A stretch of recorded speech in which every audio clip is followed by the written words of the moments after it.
Thank you so much, jazz band from the Baptist College of Florida. What a good preview for us. We have Jesus and All That Jazz Week coming up in Chapel. New Orleans will be celebrating the Jazz and Heritage Festival after, as it does every year. And for that week, in between the two weekends, we'll have Jesus and All That Jazz here in Chapel. Here's some more gospel jazz music, and what a great job you folks did today. Thank you so very much for being here. You would probably be interested in knowing that last Friday we had a special chapel service in conjunction with an event on our campus, and we had our jazz ensemble playing, and they did bagpipes with the jazz ensemble on Amazing Grace and When the Saints Come Marching In. It was very interesting, so that was great. Thank you so very much.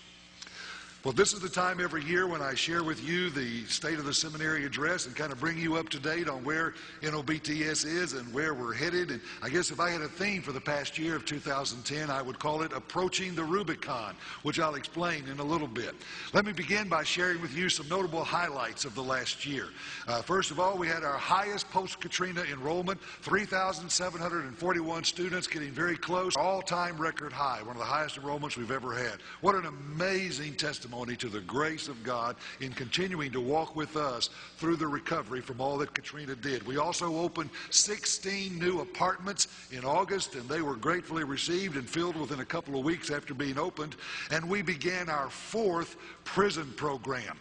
One of the most amazing illustrations of the power of the gospel to transform that I have ever seen in my life is what God is doing in these prison programs. You heard from Warden Burl Cain and some of the inmates from Angola State Penitentiary as we have watched when we move into these prisons and we begin training the people in there that God has touched and transformed, and teaching them how to be Christian leaders, literally doing our entire curriculum with the inmate students that we do at Level College in those prison inmates, and they become active ministers within the confines of these prisons. God begins changing things. Our fourth program was the Indiana Correctional Institute for Women, and they began classes in January, and we're just so excited about what's already happening in that prison.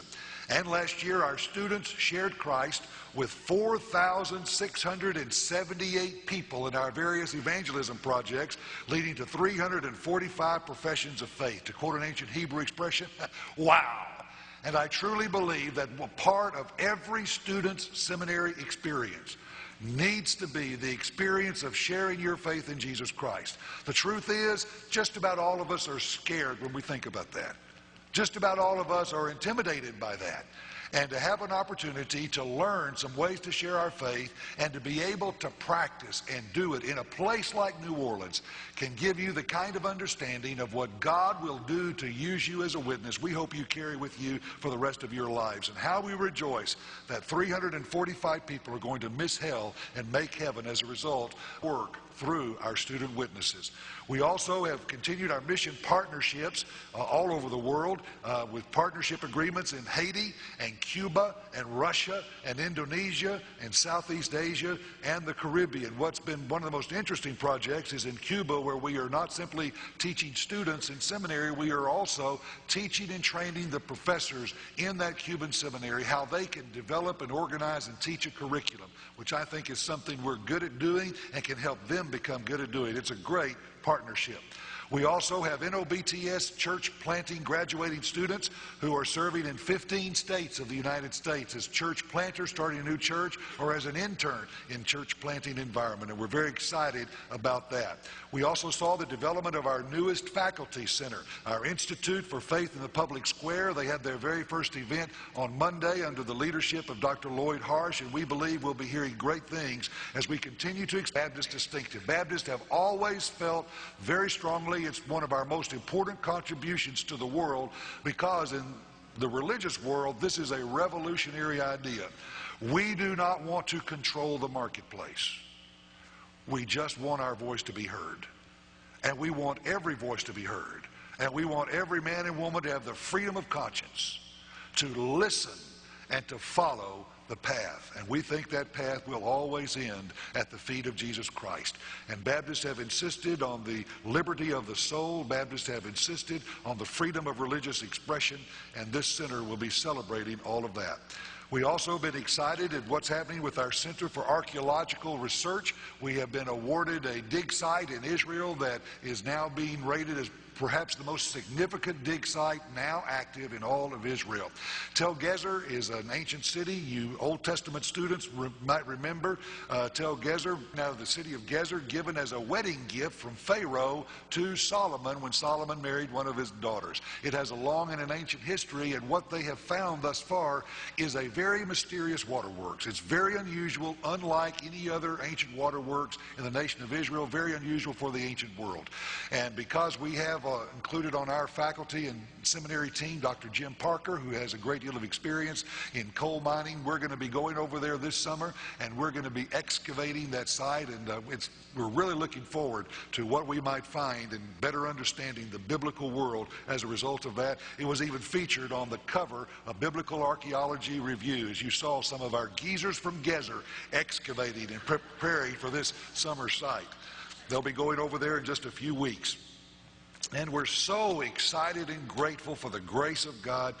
This recession has been an awful, terrible thing for everybody in the United States and, in fact, all over the world. I've seen anything like it in my lifetime, and it's been a struggle for everybody. The kind of reports that seminary presidents get indicate that the national average of the loss of endowment principal for educational institutions in the United States is a loss of about 25% of principal in endowment funds for colleges, universities, and seminaries all over the country. I'm very happy to report to you, not only did we not lose any of our principal, it actually grew. And we now have an endowment that's up to $53 million plus, and we thank the Lord for shepherding that through. Now let me translate that for you. That means more money for student scholarships and more money to help us pay the expenses of the seminary and faculty salaries and so forth. How great a God we serve, who has been so faithful with us as we walk through this most unusual time. I'm very happy to announce some trustee decisions about faculty. They elected several people to permanent faculty, including Dr. Damien Imatuche, who is our church planting professor. This is a wonderful partnership that we've had for several years with the North American Mission Board. They pay the salary of our church planting professor, and he works to prepare students to work with the North American Mission Board and our state conventions in planting churches all over the United States. Dr. Ian Jones was elected to be professor of psychology and counseling, an outstanding individual, well known throughout the circles of Christian counseling all over the United States, has now joined our faculty. Both of these men have been teaching all year under presidential appointment. They've now been elected permanently by our trustees. Also coming will be Dr. Randall Stone. He will be arriving late this spring as Associate Professor of Christian Education and Director of the Doctor of Educational Ministry. We've been kind of looking for a permanent leadership for that program for the last couple of years, and are excited that now God has given us someone for this very important program. And then Dr. Chris Turner, who's been teaching under President Mann, has now been elected to our faculty by the trustees as Assistant Professor of Voice. Also coming new is Dr. Bob Welch. Dr. Welch is one of the best-known church administrators in the nation.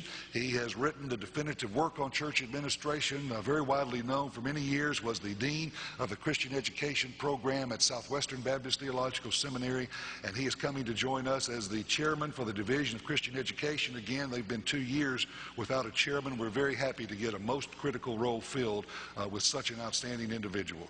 And then Dr. Dan Holcomb is retiring this year, and we are going to miss Dr. Holcomb, but not entirely. Our trustees have elected him to be senior professor, and that means he gets to continue teaching church history for us and will be a presence in our seminary family, and we're very delighted about that.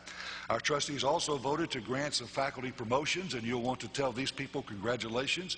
Dr. Scott Drum has been promoted to Professor of Theological Studies in Level College, Dr. Lloyd Harsh to Professor of Christian History, Dr. Preston Nix to Professor of Evangelism and Evangelistic Preaching, Dr. Craig Price promoted to Professor of New Testament and Greek, Dr. Bob Stewart promoted to Professor of Philosophy and Theology, and Dr. Lori Watts to Professor of Educational Technology. And Dr. Dennis Phelps was given faculty tenure by the trustees, Professor of Preaching, occupying the J.D. Gray Chair of Preaching, and serves as our Director of Church Relations and Alumni. Let's give our congratulations to these folks.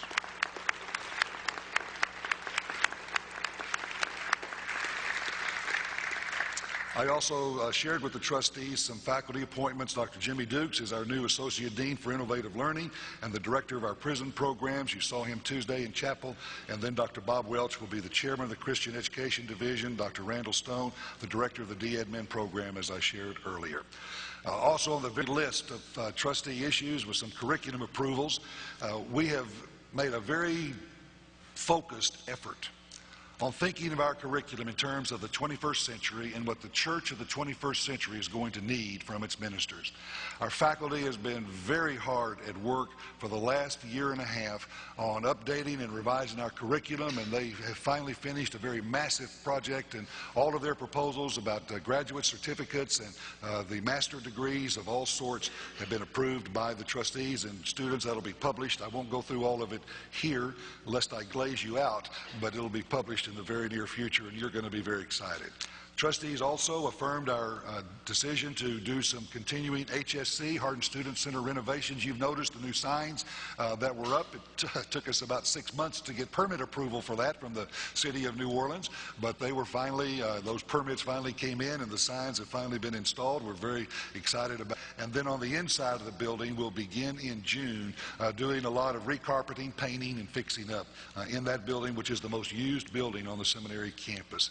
The trustees also approved a budget for next year of $20 million, $20,983,000, unanimously approved by the trustees. This will include maintaining the medical coverage as it is right now for our faculty and staff, which we're very glad to be able to do. Like it's true all over the Baptist world and indeed the whole United States, we'll not be doing any raises for faculty or staff except for those who've been granted tenure and promotion. And then again, our endowments are just performing remarkably well. God has smiled on this School of Providence and Prayer in so many different ways. We have a great deal in which we can rejoice and be glad. We have experienced, however, our biggest challenge that we've ever had since I have been seminary president, other than Hurricane Katrina. For the last several years, the cooperative program has been in decline. As Southern Baptists, as a result of the Great Recession, we know has had a very important part, and who knows what else, but certainly the recession has affected the giving in all of our churches, and that's reflected in a lower amount of giving to the cooperative program. For 2 consecutive years, the cooperative program has been lower than the year before. This is the 3rd year since we've been in this recession, and the indications are it's going to be down yet a 3rd year in a row. And the executive committee has now projected a 4th year and a lower cooperative program budget for our missions and ministry projects, lower than the previous 3 years, and they think it is quite possible it will be down for a 5th year in a row. A very serious decline in the support of the cooperative program. That does have an effect on all SBC ministries. You have read stories in Baptist press of a lot of layoffs that have happened in state conventions and in our other entities, as well as in our churches. And the reality is we have had to come to that decision too. The lower cooperative program budget for next year came as quite a surprise. We did not learn of the lower projection that was expected until late February. As a result of that, we've had to make some difficult decisions, and we're having to say goodbye to 3 of our full-time professors, and then we're also having to ask 4 others to go from a full-time role to a part-time role. We certainly want to pray for these families. It's been the most difficult decision process that I've ever had in all of my life. But we will have to trust God's providential care for them, and we are so grateful for the contributions that they have made, and pray that they will continue to find productive opportunities for service in the kingdom of God. The bottom line is that we are approaching a Rubicon moment. I don't know if you recognize that phrase. We know from Roman history that Roman law made it a capital offense, punished death, for any Roman general to cross the Rubicon River with an armed group of soldiers behind him. It was a capital offense for the general. It was a capital offense for any soldier to carry weapons into the heart of the Roman Empire without authorization. Julius Caesar had great military success in his battles across Gaul and other places of the Roman Empire, and he came to the conclusion that he wanted to take control of the whole empire. As he approached the Rubicon River, the moment of decision came. To cross that river was to come under the penalty of death for him and for the men who followed him. Irrevocable. It was either become Caesar, the king, the emperor, or die. History tells us that as Caesar stood at the banks of the river, he said, "The die is cast." That's how that phrase entered the English language. The die is cast, and he crossed the Rubicon River. That has become an idiom in our language, a commonly accepted phrase in our language for very big decisions of great consequence, crossing the Rubicon. This is not our first Rubicon moment. We had one in the year 2000 as we faced what I call the Rubicon of change. Now, not everybody loves change. Have you noticed that in your life? How many Calvinists does it take to change a light bulb? The answer is none, because God has predestined when the light is going to be on. How many psychiatrists does it take to change a light bulb? The answer is one, but only if the light bulb really wants to change. How many Baptists does it take to change a light bulb? Change? We are not famous as Baptists for embracing change, but we came to the Rubicon of change in the year 2000 and faced some massive choices. We thought that our curriculum needed to be completely transformed for the 21st century. And so we literally took a blank piece of paper. We identified the 7 basic competencies that everybody in ministry needed to know and be able to do the day they walked in the door to serve a Southern Baptist church. And then with that list of competencies, and we did this through research, talking with churches, church leadership. One of our faculty did a dissertation on what churches expect from their members. A lot of different sources, talked with our alumni, and we came up with those 7 competencies, and then we said, okay, here's a clean piece of paper. What do we need to teach, and how do we teach it in order to give all of our students training in these 7 important areas of ministry? And the result was a nearly 2-year project that completely transformed our curriculum. We changed the schedule. Now, I want you to imagine the schedule that New Orleans Seminary has had for its classes has been the same ever since Paul came to new student orientation back in the New Testament era. I think it was his class that set this in motion. That schedule was every class met every day in 8-week terms. Every class met every day for an hour, and then on Tuesday afternoons and Thursday afternoons from 3 to 5, doctoral seminars met. And what we felt we had to do was to make a much more flexible schedule for the 21st century. We changed to the semester system away from 8-week terms, and then we changed the meeting times of classes. Some classes met 2 days a week. Some classes met 1 day a week. The only thing we did not have was a class that met every day of the week, as we had done for time immemorial. A profound change of schedule. We had a lot of change with the faculty. We began at the suggestion of our accrediting agency to intentionally seek to recruit and hire people who had never been to New Orleans before, who were not trained in our school, and to bring them and some fresh perspectives in. We began emphasizing for our faculty scholarly engagement, providing funds for them to do research and writing, to go to scholarly meetings, and not only to do research themselves, but to share their research and get feedback from their colleagues from across the country, really emphasizing scholarly engagement. And we began to work on our campus. We were having a terrific problem then with Formosan termites, a special kind of termite that's the most destructive pest in the history of the United States. They love New Orleans. They came apparently into the United States through the port of New Orleans sometime after World War II, and they have had a devastating effect on the city, and they were having such an effect on the campus, and we had to do a profound amount of work to get our campus up to standards. And when that fall of 2000 came, the entire curriculum was different. The entire schedule was different. Many new faces on the faculty. The campus was under construction. We just thought everything had changed. It was truly a Rubicon of change that forever affected New Orleans Seminary. But we only thought everything had changed. We found ourselves in 2005 facing another crossing of the Rubicon, a very fundamental, huge life-altering decision that would affect Nobts forever. This Rubicon was brought about by Hurricane Katrina.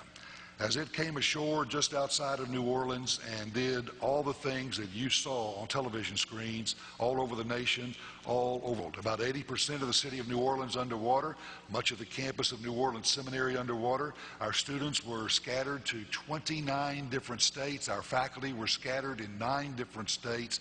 And all of us were wherever the wind blew us, looking at our televisions and seeing our homes, our city underwater and wondering, what in the world are we going to do? And we had a Rubicon. Do we continue or not? There was no certainty about the future. We were all homeless. Would people ever come back to New Orleans? Could we be a seminary again? We had no campus. Our contractor, I talked to him 2 days after the second day after Katrina, tracked him down in Florida and called him and asked him if he thought he could repair the campus. We'd all seen helicopter shots of flying by and look at the news. He had 24 hours to think about it. I called him back and he said, okay, I'll do it, but it'll take a year, 1 year, to have the campus ready. And neither we nor anybody else had any previous experience with anything like a disaster on this scale. And that Rubicon, do we continue or not, was staring us in the face. And our magnificent faculty, most heroic performance by a theological faculty in the history of the world, gathered together 10 days after the storm. We tracked everyone down. We told them, just come with your spouse, whatever you have to do to get there, get to Fort Worth, Texas. We all gathered in literally the clothes we had on our back. I showed them pictures of the campus. I'd come to the campus and taken pictures of everything and had to show them pictures of their homes underwater and everything, just a horrible, horrible mess. We cried, we wept, we prayed, we worshiped. And then that next day, they spent all reinventing the curriculum of New Orleans Baptist Seminary. And our seminary was the only school in New Orleans, the only institution of higher education in New Orleans that kept on teaching every course, every program, exactly the way it was scheduled before Katrina. And we had December graduation. Not in New Orleans, it was in Birmingham, but we had December graduation. And we crossed that Rubicon and continued the ministry that God had assigned us to do. And my goodness, what an unforgettable year and time that was. And that led to one of my more interesting moments of leadership. When the North American Mission Board very kindly provided a retreat opportunity for our administrative team to come together and to think about the future. How do you think about the future when there's that much unknown? We still weren't back on the campus. We still didn't know everything that was going to happen. It was kind of that classic scenario: ready, fire, aim. Because we had to make decisions before we had all the information. So what did we think about? What did we decide in that unbelievable time? Here's what we expected would happen. We expected that our campus programs would continue. We knew with this terrific sacrificial work our faculty was doing, with Mr. Moscow working fast and furiously on our campus, that when the campus reopened in a year, we would be able to continue all of our campus programs. We felt very confident about that. We also felt like we were going to cross a mark we'd never crossed before, that the majority of our students were going to be non-residential students. Nobts has had a very long commitment to providing theological education away from the campus, not just on the campus. And we felt like everything created by Katrina would have the net effect of giving us a larger number of non-residential students than residential students. We felt like the most crucial issue in theological education in the 21st century was going to be access. How could we provide access to theological education to anybody, anywhere? And we felt like the only way we could do that was to envision the seminary as a cafeteria, the seminary as a provider of multiple ways of being able to get your theological education. That's what we expected was going to develop as the story unfolded. As we moved into getting a little more data, some unexpected things developed that we had no idea were going to happen. Number one, I like to call the nostalgia factor. I don't know, there's no real name for it. It grows out of the experience of a trauma. My heart has been so broken for the people of Japan, knowing what we went through. And what we have experienced is that when you get taken back to zero by life trauma, it's very hard to get fully focused on the future when you're just trying to reconstruct your present. And we've had some interesting experiences of that along the way. The second thing nobody expected was the Great Recession. The first manifestation was the spike in gas that came about 2008. You remember that when gas first went up over $2 a gallon, got up to $3 a gallon? It's never really gone back. Now it's up even higher, and that has really affected our students and what they're able to do to afford theological education. And then the Great Recession completely unfolded, and it's just transformed everything. The decline in cooperative program giving. I've never in history have we had 4 consecutive years of a program decline in giving, which is something that's very significant for the International Mission Board, the North American Mission Board, our 6 seminaries, and everybody. The other unexpected thing is everybody jumped on board with our strategy. We have always felt like you had to push theological education out away from the campus, and not everybody thought that was a good idea.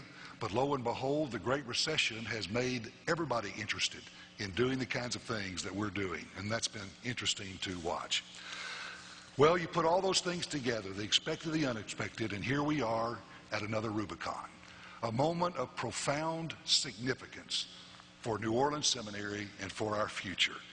And this is what we see in the future, the Rubicon that we're going to be crossing. And that is the Rubicon of redefinition, that the seminary experience is being redefined in the 21st century. And we are embracing that reality and that we are redefining NOBTS and how we approach our task. You see some icons next to that Rubicon of redefinition. The first is MapQuest. One of the things of profound effect is that geography is diminishing in significance for education. When I was a student, there was one place to be trained by New Orleans Baptist Theological Seminary. Oddly enough, it was New Orleans. And if you wanted to receive training from this school and this faculty, this was the only place you could get it. You had to come here. Then in the late 70s and the early 80s, we began moving out into extension centers located all over the southeastern United States. And today, if you live in the southeastern United States, you're probably not very far from an NOBTS extension centers. We've tried to get as close to the church as we can. And then came the internet, when literally anybody with a computer and access to the internet can take classes and be trained by the professors of New Orleans Baptist Theological Seminary. The role of geography has not been eliminated, but it's been greatly diminished. There are far more options on how you can be trained. A second very big issue, we haven't even begun to see the implications of this yet, is the impact of Google. Google has put information at everybody's fingertips. I remember as a high school student taking physics, we had to use a slide rule, and most of you in this room have no idea what a slide rule is. The calculator had just been introduced. This was shortly after the automobile had been invented. The calculator had just been introduced, and it was cheating to use a calculator. It was cheating. And if you were caught using it in class or on your homework, you failed. Today, no one knows what a slide rule is. Everybody uses calculators, and as a result, they've been able to take higher levels of mathematics and teach them earlier in the process because of the possibilities opened up by the calculator for everyone. Google has changed the relationship of people to information. For much of man's history, for the last 300 or 400 years, information has been collected in college and university and seminary campuses with professors who learned and books that they wrote, and you went to the collected information to learn yourself. But today that information is available anywhere you are. Just Google it. And that's only one of the databases out there, and it's amazing what you can find. And that's going to have a huge impact. The problem is you really have to learn how to work with it. because everything that comes up on Google is not necessarily true. Everything that comes up on Google is not necessarily good. Everything that comes up on Google is not necessarily going to send you in the right direction, and you have to understand what it means, not just what the information is. As a matter of fact, one of the disturbing things, the direction Google is going is to identify who you are by a demographic kind of profile, and to determine what they send up when you Google based on what they think you want to know, which can be both good or bad. Long story. Facebook. Facebook is now the 4th largest nation in the world. It has had a transforming effect on culture. It's much bigger than Twitter. Twitter is big, but Facebook is bigger. And the growth is not in Twitter, the growth is in Facebook. And that social media experience is going to be a part of the educational experience, in our opinion. And my favorite cafeteria, the Piccadilly, went there every Sunday I grew up and had fried fish and French fries, and, well, I won't get into that. But the cafeteria has to be the image of the seminary. We have to be able to deliver theological education more than one way. That is the truth. Our primary surfboard for riding the wave of all this change is the effective delivery of theological education in as many ways as possible. That is the heart of what we are embracing as the 21st century definition of what New Orleans Baptist Seminary is. We will make some form of theological education available to every God-called man or woman on the face of the earth. Do you realize this is the first time in human history that a seminary could have that as its goal and its mission? Because of the technology that is available, because of the way the world has changed, this can now be our mission. We will make some form of theological education available to every God-called man or woman on the face of the earth, and what we do will make our students more effective in ministry. Well, let me break this a little bit. What do I mean by accessibility? We want to give anyone called of God to ministry an opportunity to receive education and training, whatever their circumstances, wherever they are. It means we're going to have to be flexible in the way that we design and deliver our courses and the things that God has taught us. And it means we're going to have to keep it affordable, so you don't have to be rich in order to get a seminary education, so that anyone will be able to afford getting the training that they need for the work God has called them to do. What do we mean by effectiveness? Number one, we want you to know your Bible. When you finish NOBTS, this is God's Word, inspired and inerrant. And we want you to know it and to understand it and to have the ability to teach it to others and to make it your map and your guide for life. You need to be biblically literate. Secondly, we want you to have a Christian worldview so that Jesus Christ has created every nook and cranny of your soul. And you live your whole life through the lens of Jesus Christ and your devotion to Him and to the ways of God. Number three is spirituality. We want you to have an intimacy with God that you will cultivate all of your life, because your passion will burn out if you don't keep adding fuel to the fire. Doesn't matter how much you have up here if this heart gets cold towards God. Fourth, we want you to develop relational skills. I have some very sad news to deliver to some of you, because some of you may not like this. Ministry is a people business. There is no way to serve Jesus without having to mess with people. Now, if you have this idea that you can be a pastor who will spend time in your study learning the deep things of God, and the goal is if you can get from the door study to the pulpit in the sanctuary without anybody catching you in between, not going to happen. Not going to happen. If you think you can hire somebody else to do every funeral that happens in the church, not going to happen. Not going to happen. The number one reason why ministers are terminated in local churches is interpersonal problems. We're going to do everything we can to teach you relational skills. And then also you have to be productive. You have to be fruitful to be effective. God has to work through you to touch and change the lives of others. So what's our basic strategy? Very simple. We will offer a cafeteria of educational and training choices that includes certificates, very narrowly defined, specific training, or the broad-based degrees delivered through a variety of means in 5 basic programs. And there will be at least these 5 ways that you can receive an education from NOBTS. Number 1 is the way we've always done it with residential programs. We are working so hard at having the best, most comprehensive residential programs you will find anywhere in the world. My goodness gracious, to have an interest in apologetics and to be able to come and study with Dr. Bob Stewart and our other T&H professors and learn how to explain and defend the faith, and be here for the Greer-Hurd lecture when we bring very well-known atheist, agnostic, skeptic to debate a very well-known evangelical on some matter of the faith. Boy, what an outstanding classical kind of program. Or to study the Greek New Testament text and to see what we can learn about the Greek New Testament text. We have one of the largest collections of ancient Greek manuscripts in the whole United States, right here on the campus of New Orleans Baptist Theological Seminary. And all the other disciplines, we can go through every discipline. We're very serious about doing residential education. But that's not the only option. Another option is extension center programs, as we have extension centers located all over the southeastern United States, and we will continue to operate these centers and expand this system. It is the largest extension center network in the Southern Baptist Convention, and we will continue to make it a very high priority as we keep education for the church as close to the church as we can. Internet programs that are accessible from any point in the world where you have computer and access to the internet.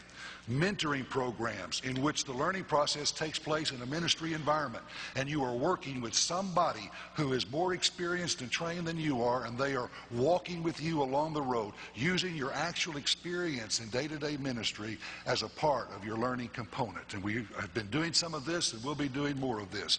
And finally, visitor-based programs, when people come to seminary, not every day, but they come periodically. When we had our Katrina year, and we converted the entire curriculum to online and other kinds of education, as we listened to the students, this is what the students told us. We really love the convenience of the internet, being able to do the work at any time of day or night, and having a lot of the work done via the computer. We really love the convenience of the internet, but we also want to have interaction with other students and with faculty. So as we listened to that and processed that and thought about that, we came up with what we call hybrid classes. Hybrid classes that meet periodically, maybe once or twice a month. Most of the work done on the internet, but you still have that classroom environment when you can interact face-to-face with other students and with faculty. And that's going to be an important kind of the educational process. And many other visitor programs like the professional doctoral degree that is one of our most popular programs we have on the campus for pastors and other ministers, and on I could go. Well, let me start to see if I can sum this up and get this plane landed. The bottom line is we learned that Katrina was not a hurricane. Katrina was a time machine. It was rude, ugly, ruthless, and hard. But it gave us a glimpse of what the future was going to be like. Here are the new realities, and it has grown out of our Katrina experience. Reality number 1. We will be a ministry training cafeteria. So if God has called you to ministry, whatever your life circumstances may be, we will do everything we are able to do to provide some form of theological education for you. And if you start off campus and you're doing something and you find out how great that expository preaching degree is and you want to come to campus, you won't have to lose courses along the way. You can come to campus at any point in time and finish up a degree on campus. You can leave the campus, be called to a church in an area where there's an extension center, and pick up your education and finish it through an extension center. You can take an online course at any point in your curriculum, wherever you are in the NOBTS system. We will find a way to offer training to you. Number 2, our student body will be scattered. For most seminaries, most of their students are on campus. And they can call a meeting of their student body and most people will show up. For us, we will never have more than 40-45% of our students studying here on New Orleans. And even that 40 to 45%, we have a different crowd every day because of our class schedule. We are going to have a student body scattered all over the world, although this will always be our largest single chunk. We will emphasize, third, a new funding paradigm will emerge.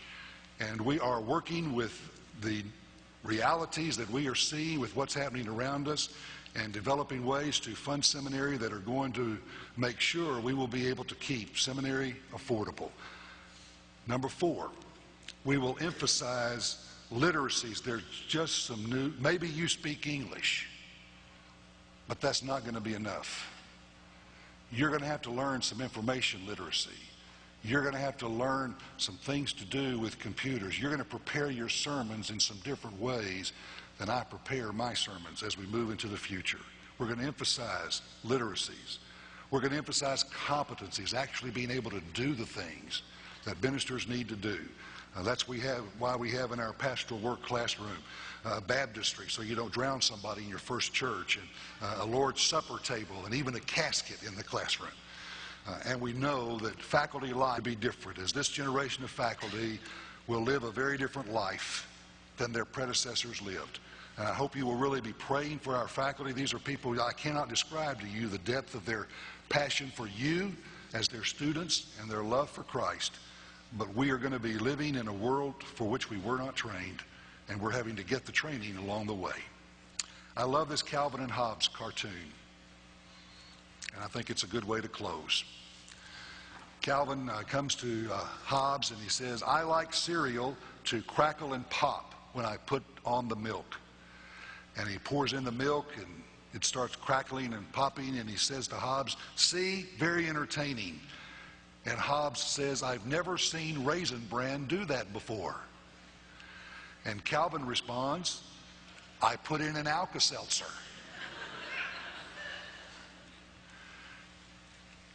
This is New Orleans Baptist Seminary. You want to know who we are? We're the people who put Alka-Seltzer in Raisin Bran. We're the people who say you don't have to be on a campus in order to get an education. We're the people who say you may be in a maximum security prison, you've done things so bad that you'll never get out of prison, you'll die in prison, but God has changed your life, so we're going to come to you and we're going to train you to be a minister of the gospel in this prison, and you can have a transforming effect where you are. We're Alka-Seltzer people. And this is what we're going to spend the rest of our lives doing. Everything we can do to make theological education accessible to any man, any woman God calls, so that you might be faithful to fulfill the vision He has put in your heart. Join me, please, for a word of prayer. After I pray, we're going to hear one more number from our band from Baptist College of Florida. As we leave, they're going to play us out. Let's also remember as we pray, we had a very tragic experience several weeks ago when we lost our student, Joe Gauthier. Died very unexpectedly while in the midst of jogging around the campus. His wife, Nina, still dealing with all of the implications of that. Thank you so much for the more than $5,000 that our seminary family has given to help that family. But let's not forget the Gauthiers. Oh, Father, there are times when I look around the world and the world is such a scary, intimidating place. But there is nothing that surprises you. There is nothing that puzzles you. There is nothing that scares you. Everything is in your hand, including souls and our lives. So, Father, in these times, strengthen the grip. You can't make it any stronger, but just squeeze us a little tighter, that we might know we are in your hand. In Jesus' name,